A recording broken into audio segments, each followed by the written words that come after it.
Pit bulls are often seen as the aggressors, but they're actually the most abused dog.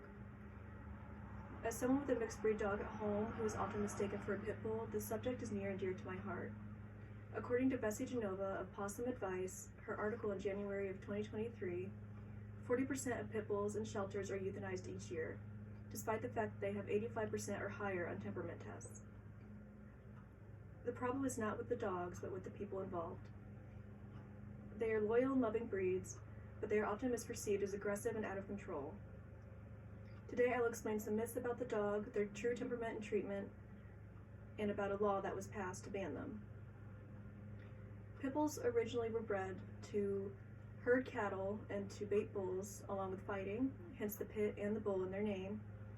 And their jobs today generally include therapy dogs, guides for the disabled, and canine units. They are loyal, protective, and easy to train, but they are also stubborn and willful. According to the same article by Bessie Genova, 15 to 20% of shelter dogs are pit bulls, but they only have a 4% adoption rate, and 80% of those dogs are euthanized. It takes them 3 times longer to be adopted, and the stigma surrounding them completely affect when they are adopted and how. 64% of the dogs are adopted if the breed labels are removed, which 75% of which are usually wrong. And according to Dogs Bite, a reputable source on dog biting news, pit bulls accounted for 69% of all attacks in 2019, and from all age ranges, which includes 346 Americans in 2019. Now that you know about some common temperaments of the dogs, I will explain some myths. And I will also explain about temperament tests and what they actually mean. Temperament tests often include exposing the dogs to strange dogs and strange humans alike to see how they will react, and if they show any signs of aggression or just being uncomfortable, they will automatically fail. And pit bulls scored 85% or higher on these tests, while regular dogs scored 77%, around in that range. And another myth is that they can't lock their jaws. They have the same jaws as every other kind of dog, so it's completely impossible for that to happen, according to the American Pit Bull Foundation. And they will attack if they are pushed, just like any other dog, so it's important to be careful around them, just as any other dog. And it also depends on their personality. If they're easily annoyed or frustrated, then they will also attack. And according to the breed-specific legislation for Ohio, the cities of Shelby, Fairfield, Vermilion, and Plymouth, along with 52 other Ohio cities, have banned pit bulls for being vicious. These breed-specific bans try to limit attacks by the breeds that are targeted, but they do more harm than good. According to the ASPCA, the American Society for Preventing Animal Cruelty, they cause problems for both the animal and the people involved. For the animals, they're less likely to be outside and to get enough exercise, which affects their well-being and their mental health. And the owners will likely not take them to the vets, which obviously causes more health issues. And the owners are also afraid that their dogs will be taken away, and they just might not take better care of them as they need to.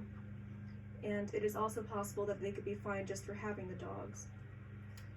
This ban lifted in 2012, but the city of Fairfield in Ohio tried to keep the ban in place. And according to Fox 19 out of Cincinnati, Ohio, they are trying to make the residents there who have pit bulls pay up to $10,000 in liability insurance just for having the dogs, including other fees in case they do try to attack. And this happens in other cities too.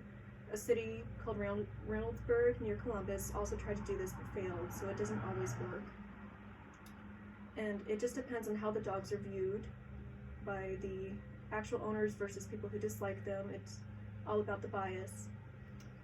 And the news does cover more attacks by pit bulls, often showing graphic images or even videos and interviews from the people involved in the attacks. And the dogs are usually shown in very dramatic situations too. And it really just depends on the dog's treatment, if it was raised correctly, and if the people involved if the people involved were being careful or not. And it's also up to the dog's personality. If it's easy to annoy it, make it angry, then it is more likely to attack, obviously. And in conclusion, they are like any other dog breed. They are loyal and loving and very protective of their owners.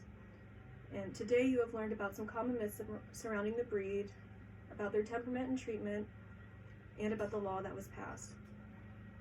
This eases tension and fear, but it's still important to stay informed about the creatures, and to be aware and be wary of the animals in general, all dogs, not just pit bulls. And there is a lot of media coverage for pit bull attacks versus other dog attacks, but in reality, it's roughly the same. And treating them in a certain way as a puppy versus as it grows up, along with its personality and the way it's socialized, has a huge effect on how it behaves as an adult. And they can still live peacefully among other animals and other people, but it just depends, like I said, about their personality and how they're treated. And it's still important to be aware. Thank you.